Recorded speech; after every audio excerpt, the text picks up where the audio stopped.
if he needs to note, we are talking about the original Ronaldo. Not CR7. Not this other one.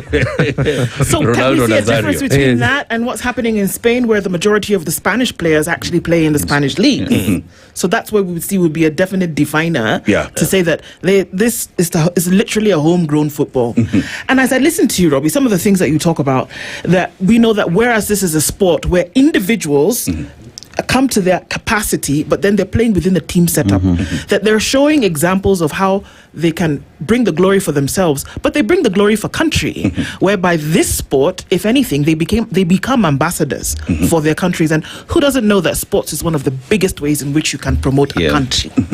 Now, as they do this, do they speak for, Ballon d'Or winners, and we look at, we look at all the leagues that play from, of course, FIFA, UEFA, the English Premier League, the Spanish League, the French League, all of this, the Bundesliga, all of this, they're the leagues, but then they speak for country. Is it about time that countries on the other side start to look and say, you know what, this is actually something that you can use to grow sports as ambassadors, to use it for your country's build-up? Can we get to that conversation? Is it a place that we can start to derive from? Are you speaking about Africa? Yes. Yes, this side of the world. This side of Sahara. Not the other side of the world. No. I think the problem with this side of the world is we've not actually opened our eyes and seen the true strength that sports has, the opportunity that sports brings to, in terms of economy, in terms of tourism and all that. We've not opened our eyes to that. You take a look at the World Cup being held in the USA, Mexico and Canada. In terms of, let's say, job opportunities, you see, like for one game, let's say now the final is being played at the Met Stadium, which is has a capacity of 82,000.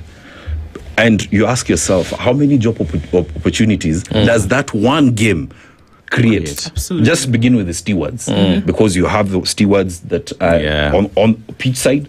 You have the stewards that are on the first, after the first, I don't want to call it row. I mean, there are lots of stewards. Aside perimeters. Perimeters. First perimeter, second and third. And then aside from that, look at the teams that are playing in that final.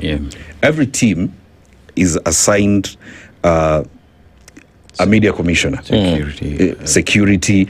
There's a bus. There are people that, the whole, like for one team, you'll have almost 200 people assigned to that team. Because when you have one media person for that team, but you also have under him, there are people that are in charge of every player if he's needed for media duties.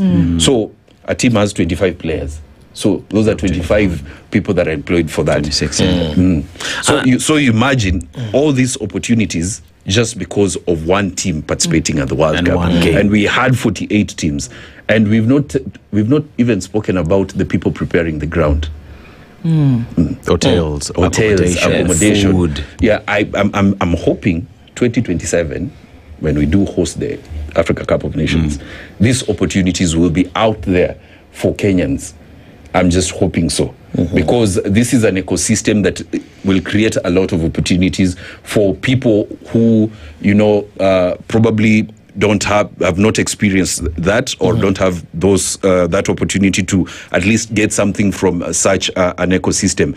And did you see that picture of Yamal and Messi? Yes. That was taken when Yamal was born. 19 years ago. 19 years ago. By he UNICEF. was right there, yes.